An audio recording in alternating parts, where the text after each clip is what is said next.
이번 계엄 선포와 관련하여 법적, 정치적 책임 문제를 회피하지 않겠습니다. 저를 탄핵하든 수사하든 저는 이에 당당히 맞설 것입니다.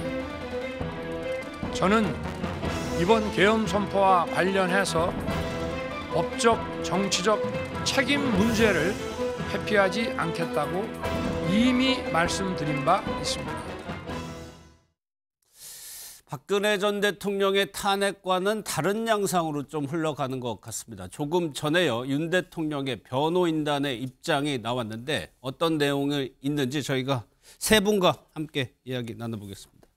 이준우 국민의힘 미디어특위 위원, 성치훈 더불어민주당 정치기 부의장, 김성수 변호사 나오셨습니다. 예, 입장을 한번 직접 시주를 한번 보도록 하겠습니다. 가장 먼저 살펴봐야 될 게 김성수 변호사님, 내란죄와 관련된 부분인데 오늘 저 입장은 윤석열 대통령과 40년 지기로 알려진 석동현 변호사가 기자들에게 전한 내용입니다. 일고의 고민도 하지 않는다고 표현을 했어요. 윤석열 대통령이 담화에서 내란죄, 통치 행위로 본다라고 하는 거 일맥상통한데 그동안 저희가 좀 들어왔던, 알고 있었던 거하고 조금 다른 결인 것 같기도 하고요. 예, 일단 내란죄에 대해서 굉장히 많은 이제 관심을 받고 있는 상황이고 이 법 조문부터 설명을 좀 드리겠습니다. 예. 이게 형법 87조에 명시가 되어 있습니다. 형법 87조를 보면 내란죄에 대해서 대한민국 영토의 전부 또는 일부에서 국가 권력을 배제하거나 국헌을 문란하게 할 목적으로 폭동을 일으킨 자는 처벌한다라고 명시가 돼 있고 이 같은 형법 91조에서 이 국헌 문란의 정의를 또 명시를 하고 있습니다. 예. 그래서 이 정의에 대해서 헌법 또는 법률에 정한 절차에 의하지 아니하고 헌법 또는 법률의 기능을 소멸시키는 것, 이것이 이제 한 가지가 있고 또 한 가지가 헌법에 의해 설치된 국가기관을 강압에 의하여 전복 또는 그 권능 행사를 불가능하게 하는 것, 이것을 이제 국헌 문란의 정의로 두고 있습니다. 그렇다 보니까 지금 국회에 대해서 어떠한 행위를 한 것 자체가 이 국회 같은 경우에는 국가기관이라고 볼 수가 있거든요. 예. 이 국가기관의 권능 행사를 불가능하게 하기 위한 이런 시도였다든지 아니면 실제 불가능하게 한 것이 아니냐 이런 이야기가 나오다 보니까는 그렇다라고 한다면 내란죄가 성립되는 것이 아니냐 이런 이야기가 나오는 것인데 예. 지금 이 대통령 담화에서도 그 최근 대통령 담화에서도 그런 말씀하셨던 것처럼 이 내란죄가 성립되지 않는다는 취지의 내용이 담겨 있었거든요. 예. 그리고 그 논리를 조금 보면 그 논리에서 이 국가의 이런 기능을 국헌 문란의 목적이 아니었다. 그러니까 그때 당시 국회에 출동했던 군인이라든지 경찰들의 목적 자체가 그것이 아니었다. 이렇게 좀 주장했던 부분이 있고 예. 또 폭동으로 볼 수 있느냐에 대해서도 쟁점이 됐습니다. 폭동. 예, 이게 유권이 되려면 이 국헌 문란의 목적도 있어야 되고 폭동을 일으켰다라고도 봐야 되거든요. 이게 판례에서 폭동에 대해서 굉장히 좀 광의로 인정하다 보니까 인정될 가능성이 높겠지만 그렇지만 어쨌든 폭동으로 볼 수 있느냐 이런 부분도 이제 쟁점이 되는 부분이 있기 때문에 예. 이런 전체적인 부분에 대해서 결국에는 이 형사적인 내란죄가 성립이 되기 위해서는 내란죄의 구성 요건을 이제 충족을 해야 되는 것인데 그렇겠죠. 그 구성 요건이 충족되지 않는다는 취지였고 오늘의 이제 그 주장도 그 일맥상통하는 부분이 있기 때문에 이것이 결국에는 인정될지 여부는 법리적인 쟁점이 있다 이렇게 보입니다. 예. 오늘 석동현 변호사 얘기를 들어보면 뭐 대통령하고 맥을 같이 해서 저 논리를 가지고 헌재 심판에 대응하려고 하는 것 같아요. 그렇습니다. 석동현 전 검사장이죠. 40년 지기 이제 지인인데 오늘 이제 기자들과 함께 간담회를 하면서 왜 계엄을 선포할 수밖에 없었는지 대통령 입장을 좀 상세하게 얘기했습니다. 예. 그중에 하나가 방금 잘 설명한 것처럼 정부 기능에 대한 마비 목적으로 야당에서 지속적으로 시도를 했기 때문에 거기에 대한 대응 차원에서 한 거다라는 이제 설명했었거든요. 뭐 구체적으로는 뭐 여러 번 뭐 말씀이 됐었지만 24번의 탄핵 농단. 그러니까 전 세계적으로도 뭐 탄핵이라는 거는 1년에 또는 임기 내에 한두 번 있을까 말까 한 건데 예. 2년 6개월 만에 20번이 넘는 탄핵을 했다는 것은 대통령이 가지고 있는 고유 권한, 임명권을 방해해서 제대로 국정을 돌아가지 못하게 하겠다. 그런 목적을 띈 걸로 이제 대통령은 보는 거죠. 예. 그리고 예산에 대해서도요. 이제 경찰, 검찰, 이제 특경비 이런 것들 포함해서 총 4조 원이 넘는 예산을 삭감했는데 정부가 일을 할 수 있도록 그러니까 민생이라든가 대공수사, 마약수사, 조폭수사 치안 관련된 것들 이런 수사 비용을 대폭 삭감으로 인해 가지고 정부 역시 재기능을 할 수 없는 사람을 빼고 돈을 빼서 일을 하게 되면 일을 하라 그러면 어떻게 일을 할 수 있느냐. 예. 그리고 마지막으로 사법부의 기능 마비도 있었다고 지금 보고 있는 게 뭐냐면은 이재명 대표가 만약 유죄가 나올 가능성이 높은 게 지금 선거법 위반이거든요. 허위사실 유포인데 허위사실 유포가 유죄가 나와도 무죄로 바꿀 수 있는 그런 입법을 한 거에 대해서 이거는 사법부의 기능을 전복시키려는 의도가 있었던 게 아니냐라는 게 대통령 입장입니다. 그래서 예. 정부 기능 마비, 사법부 기능 마비의 목적을 가지고 있는 야당이기 때문에 거기에 대해서 대응하기 위해서는 정당한 행사를 할 수밖에 없었다는 게 대통령 입장인 것 같습니다. 예.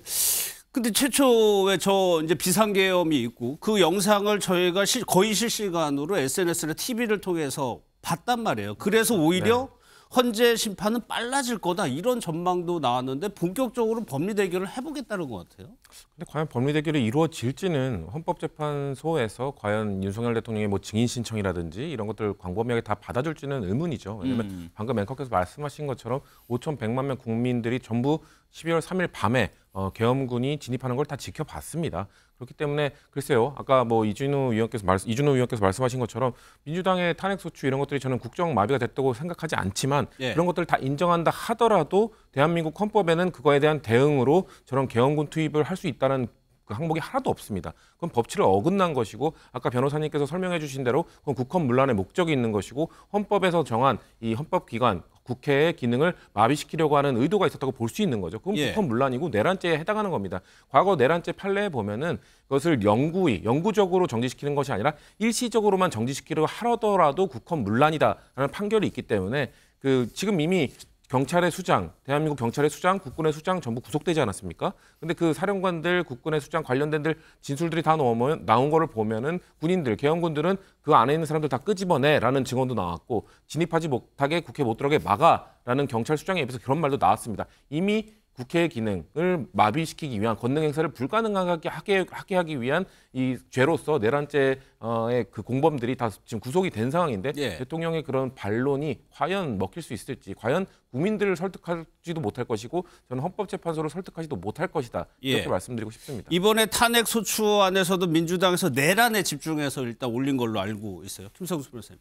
예, 이게 저희가 좀 보시는 분들께서 이해를 하실 수 있도록 설명을 드려야 되는 부분이 있을 것 예. 같습니다. 이게 지금 내란죄 자체가 이제 쟁점이 되고 있는 것인데 절차가 두 가지로 나뉘는 겁니다. 형사 이제 처벌을 받을 수 있느냐에 대한 쟁점이 있는 것이고 탄핵 심판과 관련해서 탄핵의 사유가 될 수 있느냐에 대한 쟁점이 있는 겁니다. 그래서 네. 형사 처벌 같은 경우에는 형법상 말씀드렸던 이 구성 요건이 성립이 되느냐를 통해서 만약에 성립이 된다라고 한다면 형사적인 처벌이 이루어지는 이 부분이 있는 겁니다. 그리고 이 탄핵 심판에서는 내란 부분이 왜 쟁점이 되는 것이냐면 탄핵 소추의 그 이유 자체가 일단 내란 행위를 함으로써 이 법적인 부분 그리고 헌법적인 부분을 위반했다는 거거든요. 그런데 그것이 이제 또 쟁점이 되는 것이 97년 판례를 보면 이 비상계엄 선포에 대해서는 고도의 정치적 군사적 성격을 지니고 있는 행위이기 때문에 사법부 심사를 자제해야 된다라고 명시를 하고 있습니다. 다만 내란의 이 성격 자체가 결국에는 국헌문란의 목적을 달성하기 위한 이런 경우였다라고 한다면 그 계엄의 성격 자체가 그렇다면은 이 부분에 대해서는 판단할 수 있다라고 하는 것인데 예. 결국에는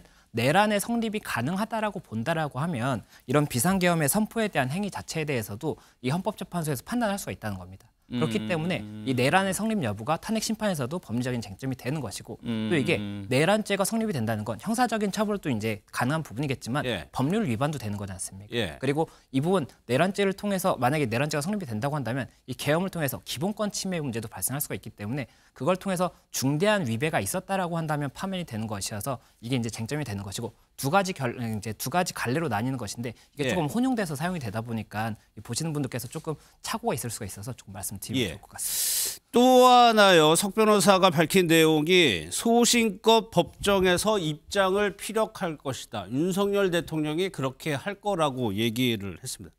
박근혜 전 대통령 같은 경우에는 거의 칩거 생활을 했었는데 그때하고는 사뭇 양상이 다르죠. 만약에 윤석열 대통령이 법정에 나와서 직접 입장을 피력한다면 변호인이 하는 거하고 무게감은 다를 수밖에 없을 것 같거든요. 그렇습니다. 방금 변호사님 말씀하신 것처럼 계엄이란 것은 고도의 통치 행위다. 예. 그렇게 판례가 나와 있는 거죠. 그렇다 그러면 고도의 통치 행위, 과연 대통령을 대신해서 변호인이 말하는 게 고도의 통치 행위를 재판관한테 잘 설득할 수 있을까? 그런 문제가 있습니다. 이거는 대통령 당사자가 가장 왜 내가 고도의 통치 행위로서 계엄을 선포할 수밖에 없었는지 그걸 잘 설명할 수 있는 분이고 예. 더군다나 본인이 법조인 출신입니다. 그렇기 때문에 법리적 쟁점들을 아주 일목요연하게 제안을 할 수 있을 거라 보고요. 그리고 대통령이 지난번 탄핵 같은 경우는 노무현 전 대통령 7번 공판했었고 이제 박근혜 그때 17번 했었죠. 예. 그런 도중에 단 한 번도 전 대통령들은 헌재에 참석하지 않았습니다. 그렇죠. 그래서 초유에 이게 들어가게 되는 게 최초가 되는데 그 이유는 아무래도 법적인 권한 행사 때문에 열리는 탄핵 헌재 심판이기 때문에 예. 앞서는 이제 어떤 법적인 권한이 아니었었거든요. 하나는 이제 선거법 이제 위반, 그러니까 열린 우리 당을 지지해달라 유도 발언한 것 때문에 이제 탄핵이 됐었고 또 한 번은 최순실 농단 때문이었습니다. 이거는 세 번째 지금 열리고 있는 이 탄핵은 정당한 어떤 대통령으로서의 정부의 기능을 보호하기 위한 대응 조치를 한 거기 때문에 이거는 대통령 당사자가 말하는 것이 가장 정확하게 설득력이 있게 변론할 수 있다. 그런 취지인 것 같습니다. 그러기 위해서는 변호인단도 꾸려야 되겠죠. 현재로서는 김홍일 전 방통위원장만 확정된 걸로 좀 보도가 나오고 있는데 인연이 꽤 깊습니다. 영상을 좀 보도록 하겠습니다.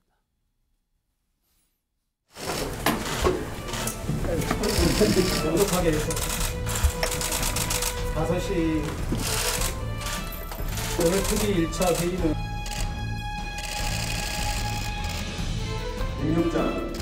40년 가까이 검사 및 변호사로 활동했으며 법 이론에 해박하고 실무 경험이 풍부한 정통 법조인이십니다. 후보자님 먼저 축하드리고요. 이사건자와 어떤 친한 인연은 인연이고 공은 공이고 사는 사라고 생각합니다. 대통령 윤석열.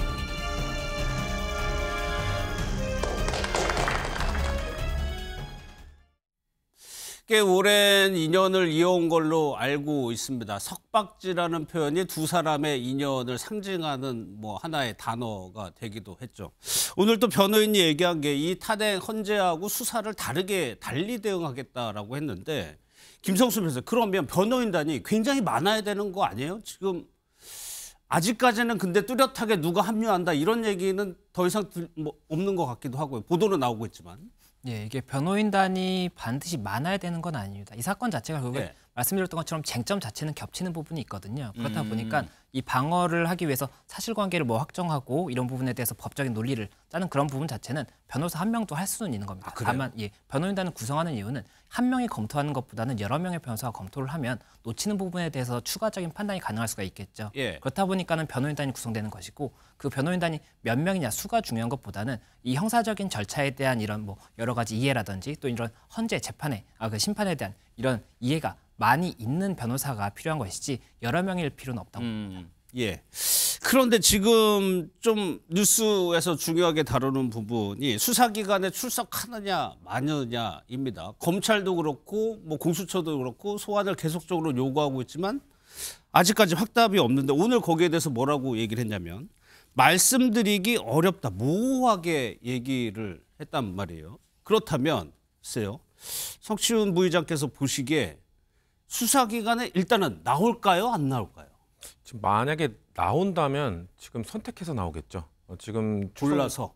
지금 출정 요구를 하고 있는 게 지금 공조본도 있고 검찰도 있고 한데 윤석열 대통령이 지금 검찰총장 출신이고 지금 변호인단도 아마 검찰 출신, 검사 출신들, 윤석열 라인들이 많이 합류할 것으로 예측이 되고 있기 때문에 그렇게 된다면 윤석열 대통령 입장에서는 검찰에 가서 수사를 받는 게 아무래도 상대적으로 편하겠죠. 이 공조본 같은 경우는 경찰, 공수처 본인의 라인이 아닌 사람들로 구성되어 있기 때문에 아무래도 이거를 피할 수 없다라고 판단이 되면 그러면은 굳이 공조본보다는 검찰을 선택할 우려가 있다. 근데 민주당 입장에서는 그래서 검찰이 계속 손을 떼야 된다고 주장을 하고 있는 것이거든요. 왜냐하면 검찰이 지금 마치 강도 높게 뭔가 지금 수사를 하려는 의지를 보이는 것처럼 뭔가 지금 소환 조사를 응하라고 지금 요청하고 있잖아요. 근데 지금 민주당의 우려 중 하나가 뭐냐면 검찰이 이렇게 계속해서 소환 조사 응하라 1회 응했다, 2회 불응했다 이렇게 얘기를 하고 있는 게 3회 불응했을 때는 이제 체포영장까지 구속영장까지 청구할 수 있거든요. 그런데 구속영장을 청구한 다음에 만약에 이게 발부가 되면 20일 이내에 기소 결정을 해야 되거든요.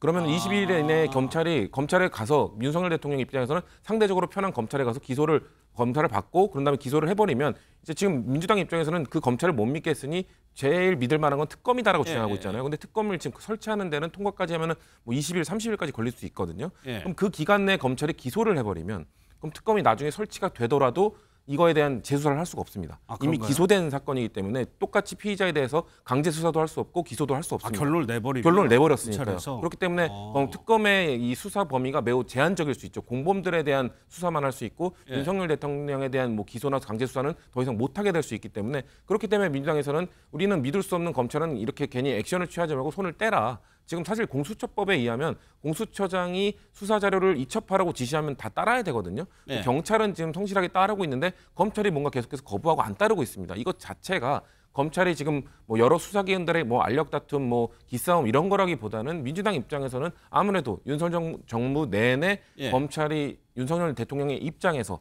뭔가 좀 서왔다고 판단을 하고 있기 때문에 그런 의심을 피하기 위해서는 깔끔하게 손을 떼고 특검에 맡겨라라는 얘기를 하고 싶은 것이죠. 그러면 그 특검 같은 경우 앞으로 타임 스케줄이 어떻게 되는 거예요? 이제 몇 주 만에 출범할 수 그렇죠. 지금 내란 특검이 지금 또 우리가 뒤에 다룰 한덕수 권한대행이 과연 이걸 거부권을 행사할 것인가 말 것인가 맞물려 있군요. 문제가 있고 그렇게 된 다음에 통과가 되면은 지금 상설 특검은 해놨습니다. 근데 이제 예. 개별 특검, 일반 특검이 문제인데 이거에 대해서 상설 특검 역시 설치하는데 한 뭐 20일 정도 시간이 걸리기 때문에 그 안에 검찰이 빠르게 속도를 내서 기소를 해버리면 아까 말씀드린 것처럼 그 전에 특검이 제대로 우리가 민주당에서는 상설 특검도 했지만 가장 좋은 거는 기간이나 규모의 범위에서 개별 특검, 일반 특검이거든요. 그렇기 때문에 그것의 시간 타임테이블을 고려했을 때 일단 검찰은 지금 너무 속도를 내지 말고 손을 떼라라고 주장을 하고 있는 거죠. 예. 그런데 지금 공조본 같은 경우에는 내일 출석에 불응한 걸로 간주를 하겠다고 방금 전에 나왔고 공수처장도 불응할 우려가 생겼다라는 겁니다. 그런데 검찰 쪽에 좀 대하는 거는 좀 다른 대통령실 좀 다른 것 같고. 그러면 김성수 변호사님, 결국에 이런 과정이 체포영장을 발부하기 위한 전 과정이 아까 검찰 같은 경우도요. 세 번째에서는 체포영장 발부할 수 있다. 이렇게 흘러가는 겁니까 그러면? 예, 이게 형사소송법에 보면 이제 체포 관련해서 긴급 체포가 있고 영장에 의한 체포가 있습니다. 그래서 네. 긴급 체포 같은 경우에는 범죄를 범했다고 의심할 만한 상당한 이유 그리고 거기에 증거인멸이라든지 도주의 우려가 있어서 영장을 받을 만한 시간이 충분치 않은 때는 긴급 체포를 할 수가 있는 것이고 영장에 의한 체포 같은 경우에는 이 죄를 범했다고 생각할 만한 상당한 이유에다가 그 소환 조사라든지 조사에 응하지 않을 뭐 우려가 있는 경우도 체포영장이 발부가 가능하거든요. 예. 그렇다 보니까 이렇게 계속해서 소환을 이제 통보를 했음에도 불구하고 출석하지 않았다. 이 부분에 대해서는 조사에 응하지 않았다거나 아니면 응하지 않을 우려가 있다라고 해서 신청을 할 수가 있을 것이고 이에 대해서 예. 법원에서 이제 발부 여부를 결정을 하게 되지 않습니까? 그 결정에 있어서 여러 가지 사실관계를 이제 좀 쌓고 있는 그런 부분으로 보이는 부분이 있지 않나 생각이 되는 것인데 지금 만약에라도 검찰의 검찰의 조사에 대해서 출석을 하고 이 공조본에 대해서는 출석을 하지 않는다라고 한다면 이것에 대해서 법원이 영장을 발부할 수 있을지도 좀 쟁점이 될 수가 있는 부분이 있습니다. 그리고 또 체포 자체가 쟁점이 되는 것이 말씀 주신 것처럼 체포를 하고 나면 만약에 체포가 이뤄지고 나면